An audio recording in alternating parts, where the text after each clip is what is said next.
Hello. Yes, hello, and welcome to today's AM language lesson with me, Richie, or Ricky, Richie, Mr. R. Yeah, whatever. You can call me any one of those. Welcome to today's lesson. We are going to look at the meaning of the text. So here we're looking at fluency in terms of our ability to extract meaning. I hope everyone is doing well. If you are watching this later, please make sure you fast forward the first 5 minutes, as it usually takes us about 5 minutes before we get in. As for anyone who's watching who is new, please make sure you subscribe to the channel. Really important. We're up to 44 now. Not 44, sorry, 444 subscribers. Let's see if we can get this week. Let's see if we can get that to 450. I'm hoping that we can get it to 450 because that would be great. While we're waiting for more people to join the lesson, I just want to take you through some information regarding what is on offer this week at AM Language, and there's a lot that's going on. So I'm going to share this with you now. So don't forget, guys, Tuesday, tomorrow is a level test. So good luck to everybody who is taking their level test. That reminds me of an email I need to send, actually. So, guys, this week, what's on offer at AM Language? Well, today is Monday, obviously. Irina F, hello, privyet, good afternoon. So today, well, there's a slimmer walk and there's a chill out by the sea, meet and greet. Because this is Monday, this is the best. This is really the day for meeting new people, new arrivals. Tuesday, tomorrow, you've got the tour of St. John's Cathedral, a marvelous, wonderful cathedral, lots of rich history. There's a opportunity to go to the spa, a spa, should I say, at the Intercontinental Hotel, and there's the opportunity to play a football match as well. Wednesday, there's the Imdina and Dungeons Museum tour, which I do recommend, and scuba diving, should you want to go scuba diving. Malta is a wonderful place to go scuba diving. And laser tag as well. So we've got laser tag in the evening as well. Laser tag, you've got a gun with a laser, and you're running around shooting at each other. It is fun. Thursday, you've got the 3 cities and temple tour as well. And then you've got make friends, speak English with a business coach. So if you want to learn a little bit of business English, I do suggest that you go along to this one. And then in the evening, there's the opportunity to go out. Sorry, this is not lunchtime. Sorry, this is the evening one. Make friends, speak English with business coach, and you also get some food as well and drink. Friday, you've got beaches and sunset tours, Golden Bay and Paradise Bay.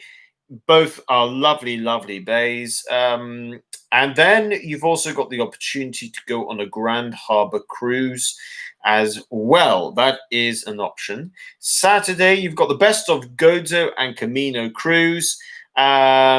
You can still swim. It's still good enough to swim in Malta, and it will be throughout most of October. And of course, you get to go to see amazing you get to go to Camino and see the Blue Lagoon. Sunday, you've got this opportunity to go to Popeye Village. Popeye Village is in a bay called Anchor Bay. Now, the bay itself is a very clean bay. You've got lots. It's actually the fact that you can go snorkeling and you can see fish tells you how clean that bay is. Alida, buenos dias, where you are from, and welcome to today's lesson. Good afternoon. Thank you for joining. So yeah, you've got the opportunity to go to Popeye Village, Anchor Bay, lovely part of the island. I do recommend. that part. And you've also got Splash and Fun Water Park. Now, between the two, if I had to choose, I mean, Splash and Fun is it's you've got slides and stuff. Between the two, I probably would choose Popeye Village just because Anchor Bay is really beautiful. It's a lovely, lovely bay. So I do recommend it. Yeah. So, guys, thank you very much for that. Now, we've been about 5 minutes, 30 seconds. So, we'll get into the lesson. We are going to look at meaning today. And the thing about meaning is we're not concentrating. We're not concentrating on making sure that we are looking to get things accurate from a grammatical point of view in terms of our production skill. Reading because reading is not a productive skill. It is what we would call a receptive skill because we are taking in the language. So that's the type of skill it is. Listening and reading, these are receptive skills. Now, the thing about meaning is we want to be able to extract from the text what is the person trying to say? What is the person trying to write? What is the meaning of the story? So we have to think about certain things. We have to think about one, use of language as well. Okay, so we've got to think about use of language. When we talk about use of language, it's the choice of words, choice of verbs, choice of adjectives, because it's telling us maybe some important description. To an extent, not all the time, but grammar can be important. It can be. It depends if you are reading an email or, for that matter, if you are reading a story. Okay. So we'll have a little look at that, and we'll do a little bit of comparison. We'll have a look at one as when we're looking at a story, and then one when we're looking at something like a work email. Okay. Three, reading between the lines, okay, or what we call as subtext. It sometimes filters into what we would also call subtext. So it's not what you're saying exactly word by word, it's the underlining message of what you are writing. And we will look at that in stages now. So I'm going to start off, I'm just going to share with you a little extract from an email, and we can then dive into it and we can have a little look at what exactly is going on here. Okay, so I just need to put this in. Okay.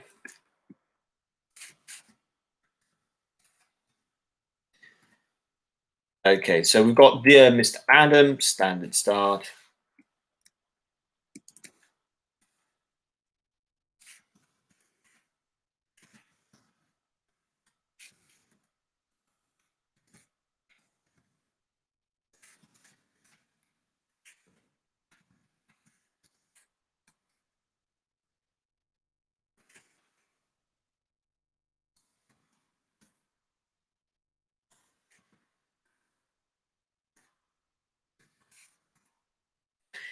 Okay, so we've got the first bit here. So, Dear Mr. Adam, that should be Adams actually, because it's a surname, not a first name. You wouldn't say Dear Mr. Richard exactly. You'd go with the surname more likely. So apologies there. That's meant to be Adams, but never mind.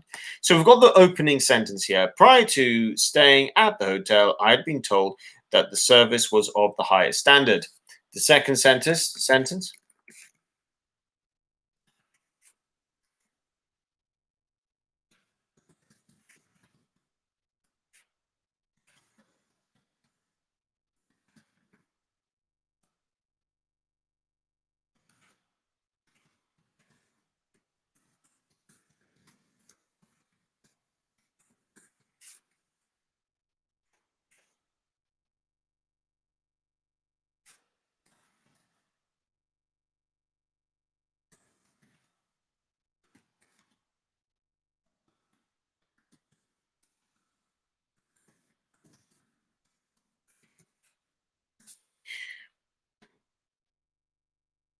1 second. Okay, right. Here we go. So this is the next bit. There might be a typo there, but don't worry about it. Yeah, there's a slight typo. There's two H's there. I thought there was something. Anyway, the next bit goes on to saying, however, on my arrival, I was shocked to find the members of staff not meeting the expectations one would expect. If I were in charge, I would have sacked some of them.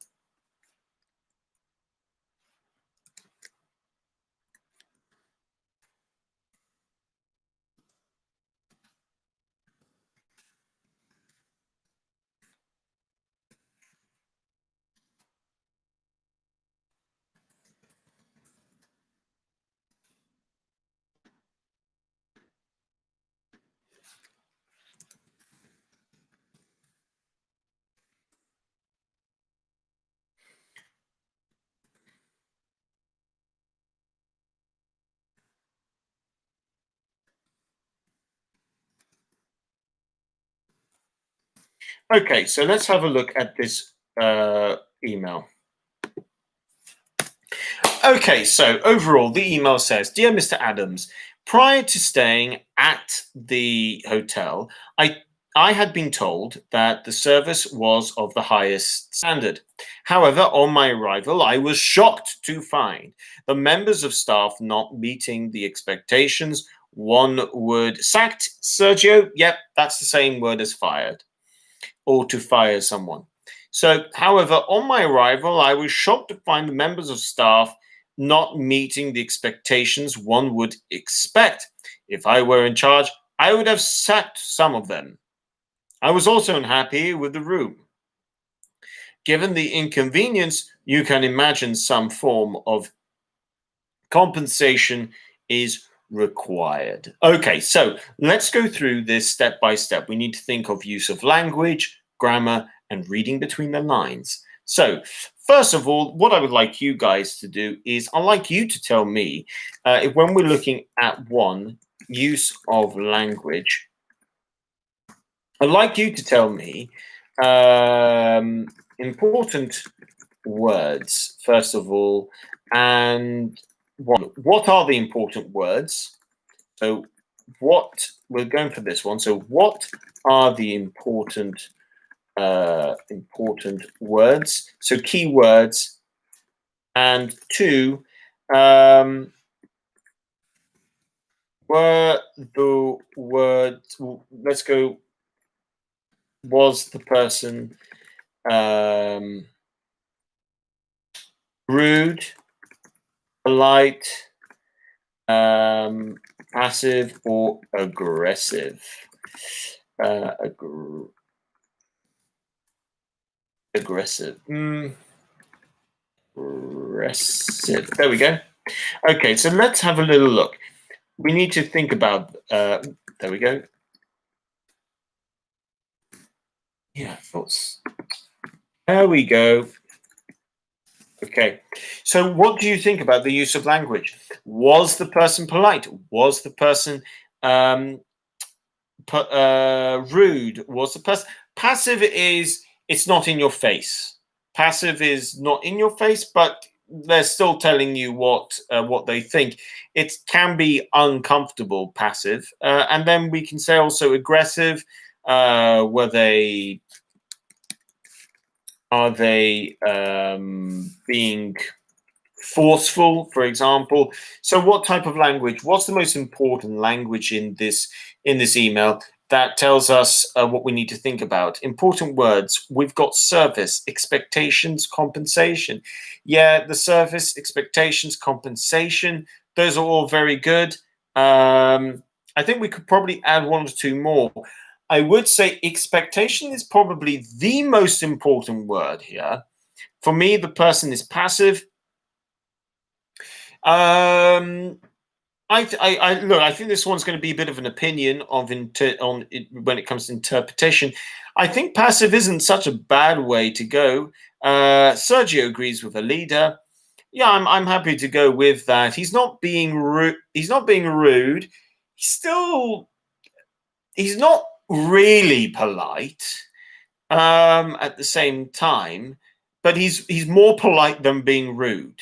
So if there's like a scale, he's more polite than being rude, but I don't think we can say he is super polite. I think for him to be polite, I think the difference would be is this: it's that there aren't any phrases to soften the language in any way, but I don't think that's what the person wants. If we use very polite language, we might soften the level that we're aiming for. For instance, let's say I was also unhappy. If we wanted to be polite but soften the language, we would say, in addition to the above,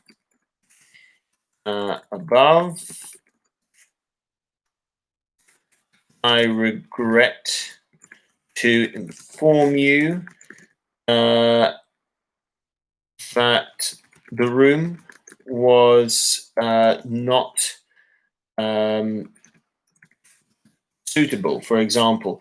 So this is just to give you a comparison. This is what I would call really polite, while still making your point. It's softening the language a little bit. You've got, in addition to the above, I regret to inform you. This is very polite phrase. This is very polite language. I regret to inform you that the room was not suitable. This, you can see, I'm chosen different words here. So instead of saying straight up, I was unhappy with the room, you're using slightly different language. It wasn't suitable.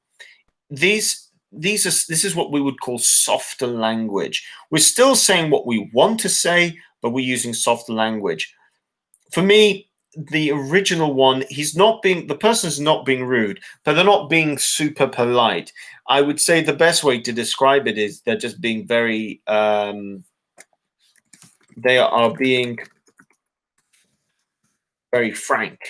Now, when you use frank in English, it simply means upfront, blunt, not mixing the words. Effectively, there's no way you can misinterpret them.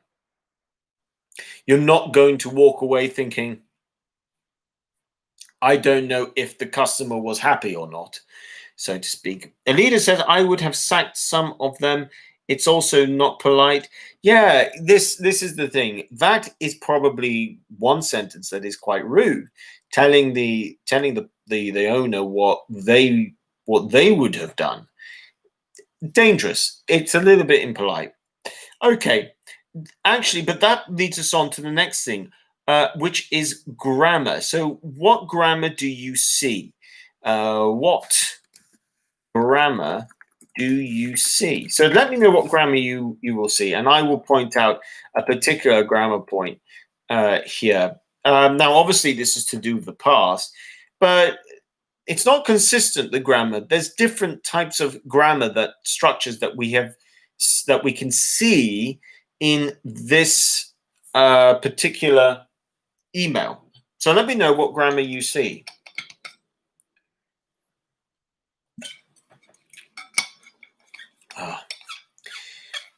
It's really, one of the things, I am not very good at remembering to drink water, and it's so important. I don't know why I forget to drink water. I don't drink enough. Okay, so let's see what you guys come out with. What type of grammar can you see here? Is it all in the past simple? Can you see a past perfect? Can you see a past perfect passive? Can you see a conditional? If so, what kind of conditional can you see? So let me know what types of grammar points you can see here. And grammar is going to play, I would say this, grammar is going to play quite a big role when it comes to the meaning of something like an email, because it's going to change. It's different. There's a difference if we say, I told people about this place, opposed to I have been told or I had been told. There's a difference in the meaning there. So let's see what you guys come out with here. What grammar can you see? We've got Prior to the stay at the hotel, I had been told that the service was of the highest standard. What grammar do you see there?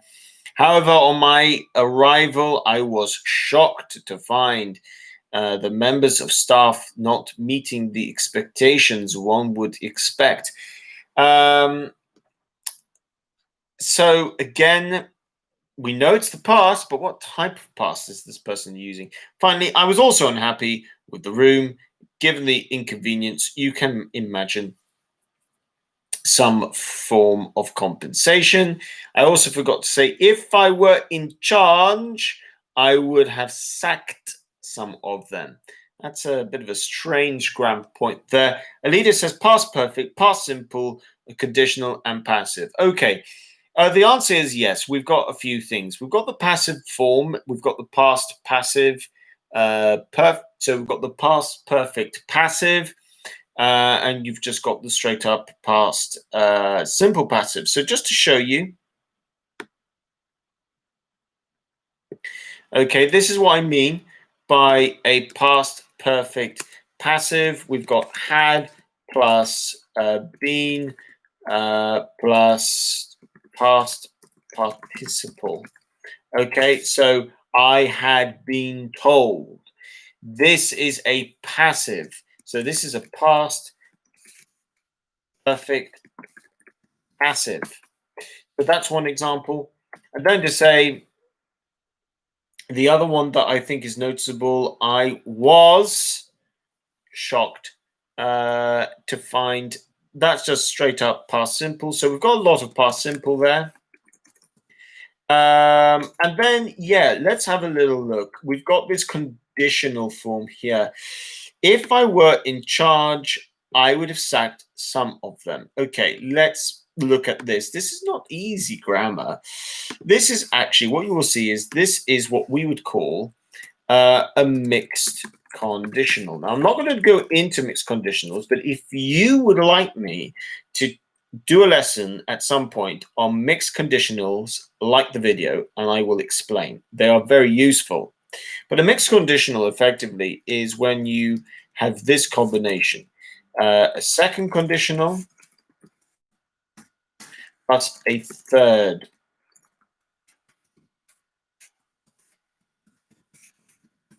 conditional. And we use them to talk about effectively a change in the past. We're talking about effectively an alternative action in the past with a direct link to the present. So it's a little bit complicated. I won't go in it today, but if you would like me to go into it, I will do. But effectively, when you use this, we're saying that we're using the idea that we are now, let's say, we are now the hotel manager. And therefore, we're saying, okay, if I were you, I would have sacked them. So we're assuming we're taking on the role of the other person big time. Alida says there are 2 or 3 conditionals. I don't remember all.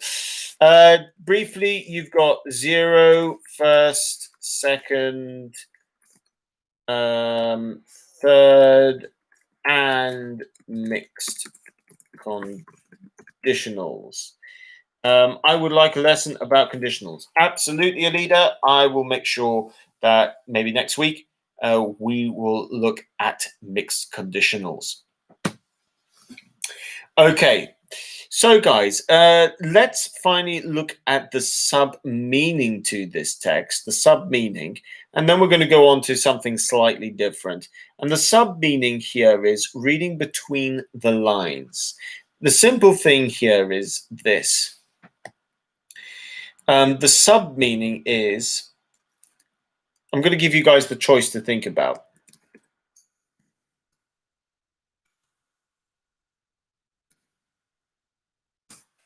Okay, is it 1?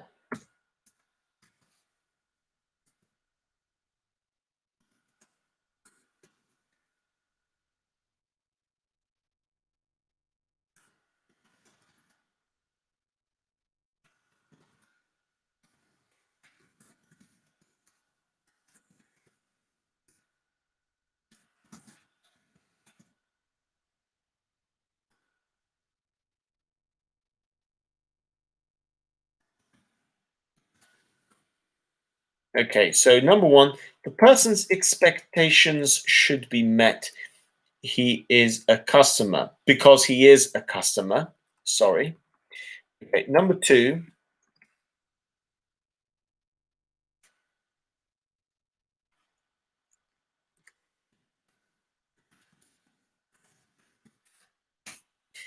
he thinks he's been cheated. Cheated is taken advantage of, so being made to pay more than you needed to pay for a service that you don't get. That's cheated. Okay, finally, three. Um,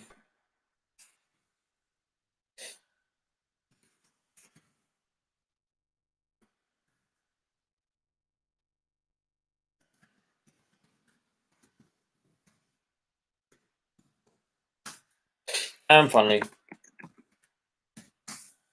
okay, what do you guys think? So we've got one, the sub meaning here. Are we saying that the person's expectations should be met because he is a customer? Are we saying that he thinks he's been cheated? Are we saying that the hotel manager is not doing their job? So effectively criticizing the hotel manager, or is it for all three of them? Is it a combination of those of the meanings that we can see there? So, what is the subcontext that's going on here? Is the person simply saying he's not happy, or is he trying to say something more? Is he trying to say that some people should lose their jobs? Is he saying that the manager is not doing their job? Is he saying that he feels that the reputation of the place is not realistic? What is the sub meaning here? And let me know what you guys think. Is it one, meaning two, meaning three, or maybe meaning four? Because it's all of them. A leader thinks it's four. Well, let's see, guys. Sergio, Arena F. What do you think? Do you think it's four as well? All four? Sorry, three. All three. It's a bit strange. Why did I do that? I should have stuck to A, B, C, D, E, because now we've got this ridiculous thing of four is all three. It doesn't sound very good. So in future, I think I will just stick to A, B, C, D, the alphabet. Less confusing. Arena F, you agree. Excellent. Well done. And that's it. That's it from an email. So it's not the hardest thing in the world. However, it can be a little bit tricky at times because of the grammar that is being used. Now, we have time for one more, and this time we're going to go in a slightly different direction. Sergio says four as well. Excellent. Okay. Now, if you want to add anything else, you can do. But we're now going to move on to a different type of a bit of reading. And this is a story reading, so we can just see the slight differences.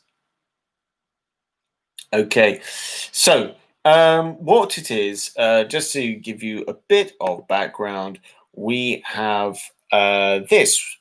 We're going to actually look at the summary, but I can't really fit all the summary in.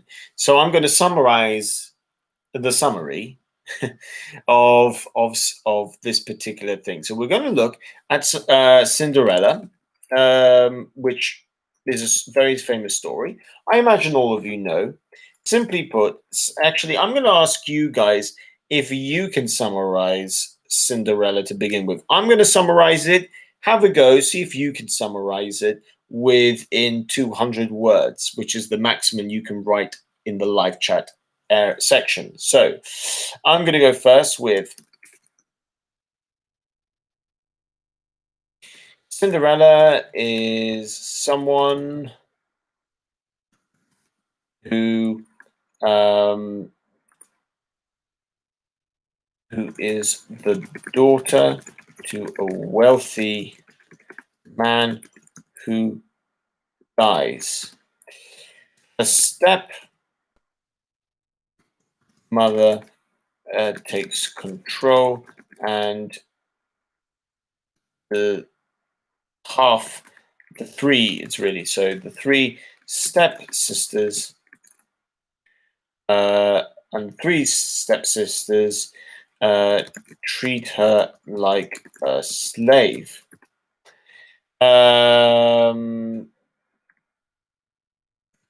Let's go for even sort. Long story short,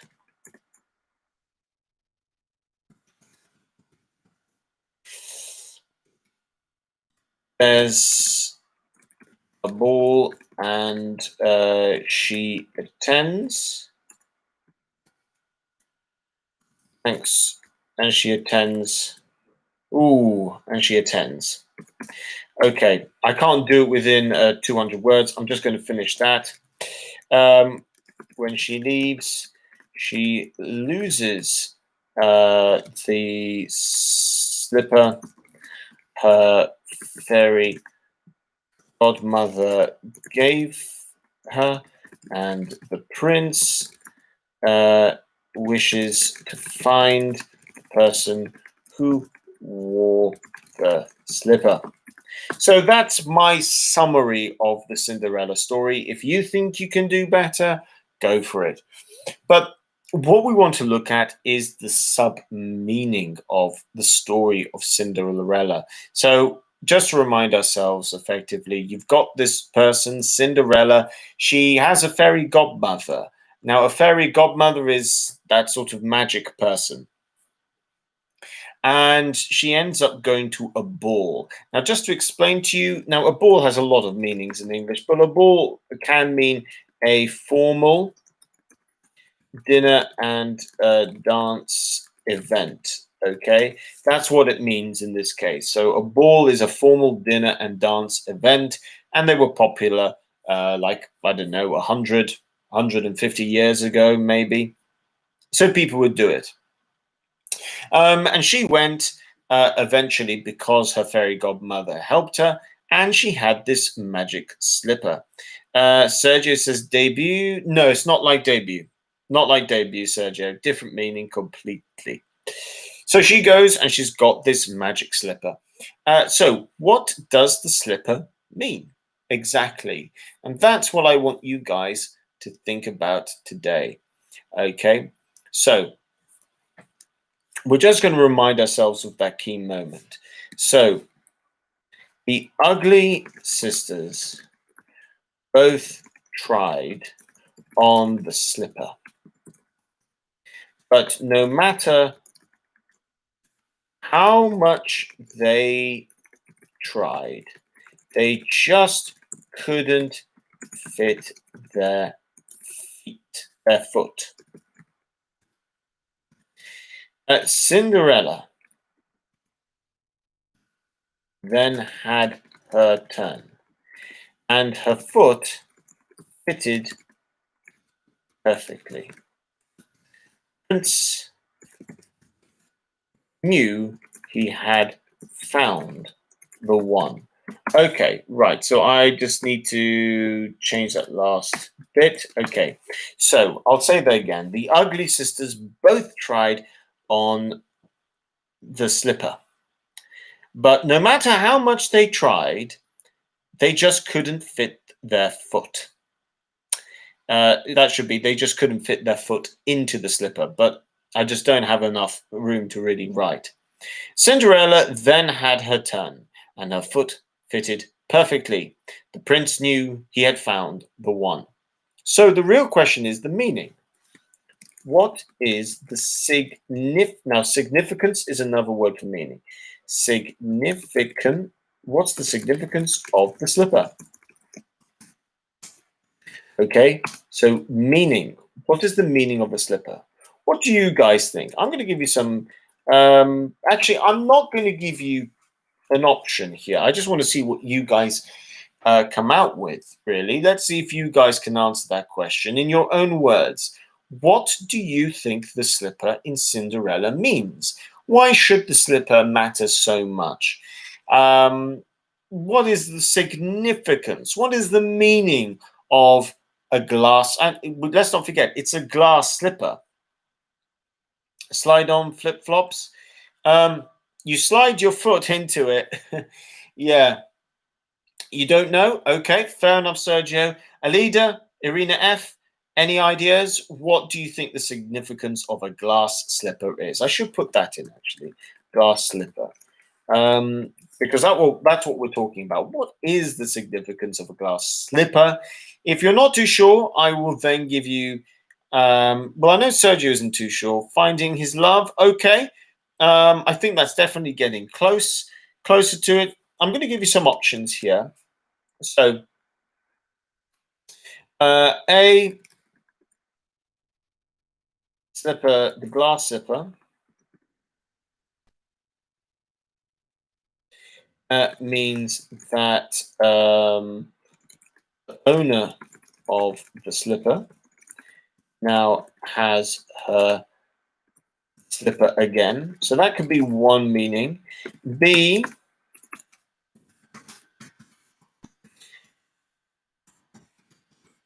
the prince can fall in love.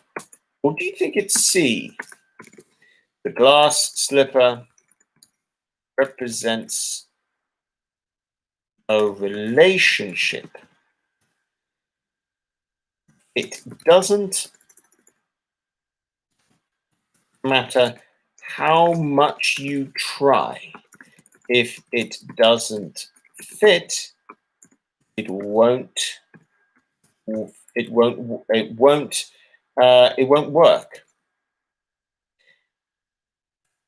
And the relationship will break.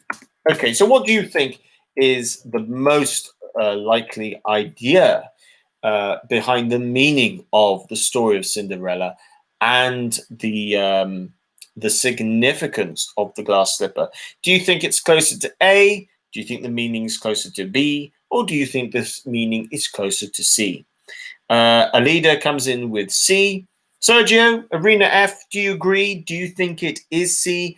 The glass slipper represents a relationship. It doesn't matter how much you try. If it doesn't fit, it won't work, and the relationship will break.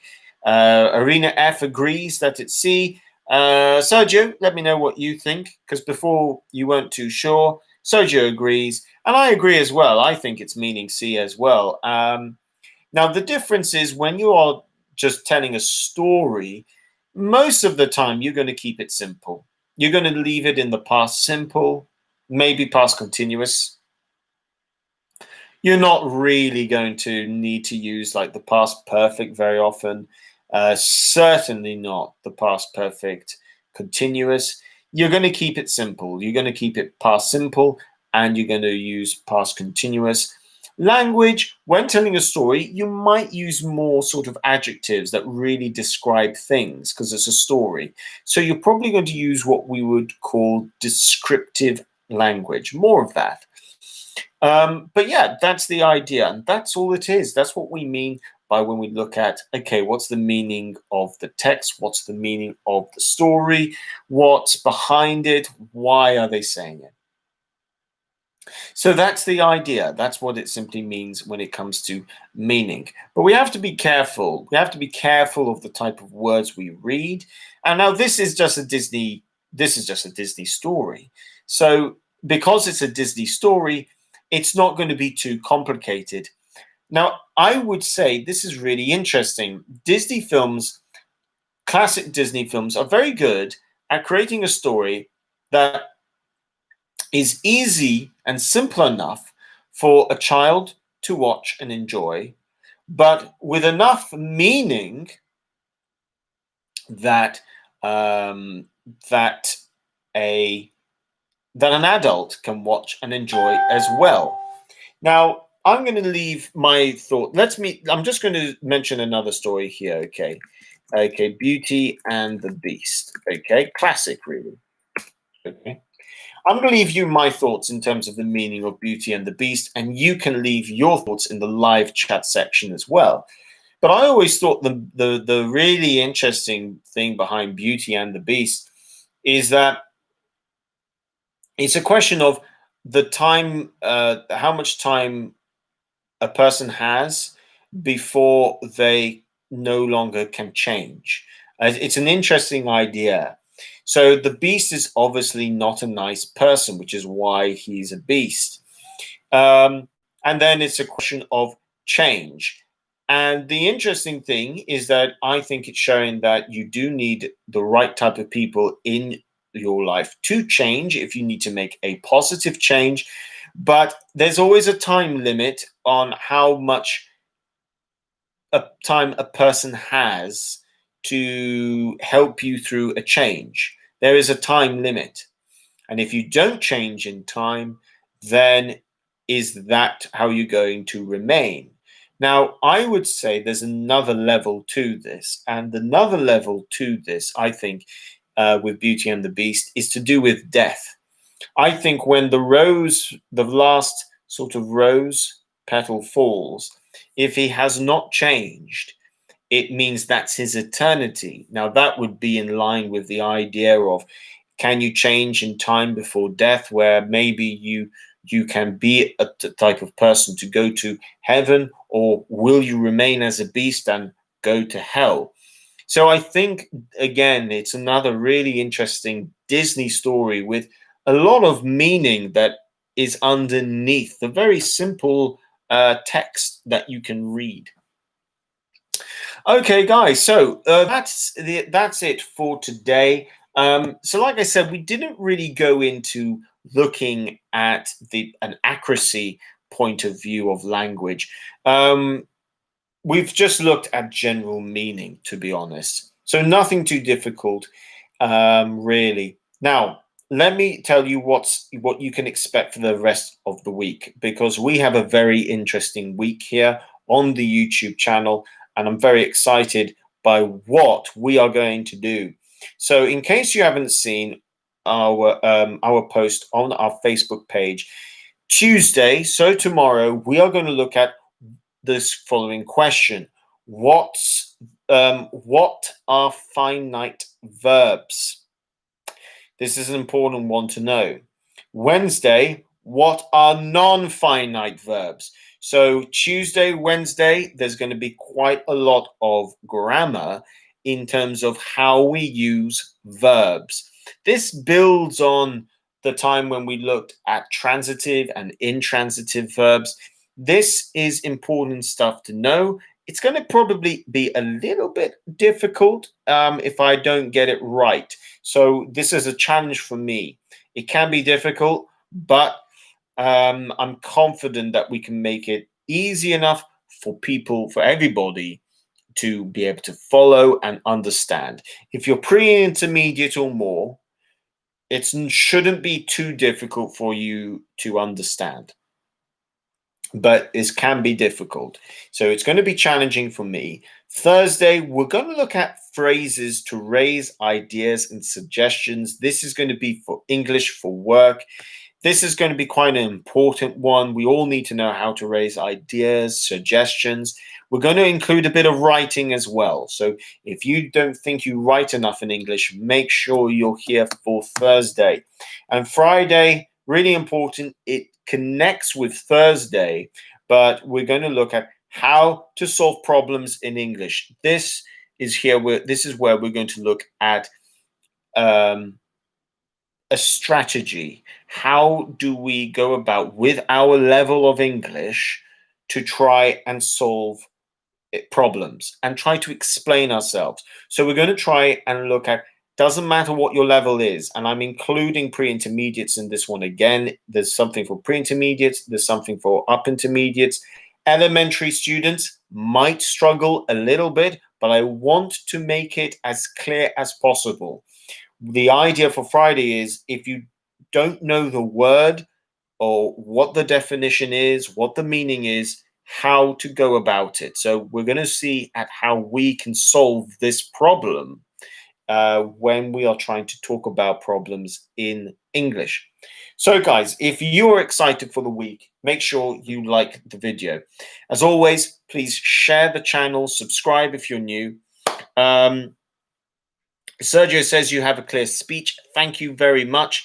It's easy to understand. Excellent. It's always something on my mind if people can understand me, because you guys, I can't see you. So I'm glad that you can hear and understand. Arena says, a leader Richard talked about conditionals on August 3rd and July 28th.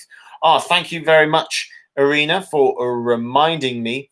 If I do another conditional one, though, I'm going to do on the mixed conditional because I know I haven't looked at what the mixed conditional is, but I think I've looked at all the other conditionals. So thank you very much, Irina.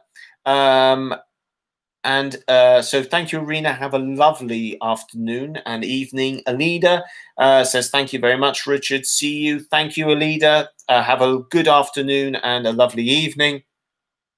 Sergio says thank you. You're a great teacher. Thank you, Sergio. That's kind of you to say. Alida says, all right, thanks, Irina. Excellent. Okay, Irina. Actually, I think I'm saying the name right. Okay, guys, thank you so much. Take care, and I will see you tomorrow, same time, 4 o'clock. We're going to look at what finite verbs are. Okay, so take care, and bye for now.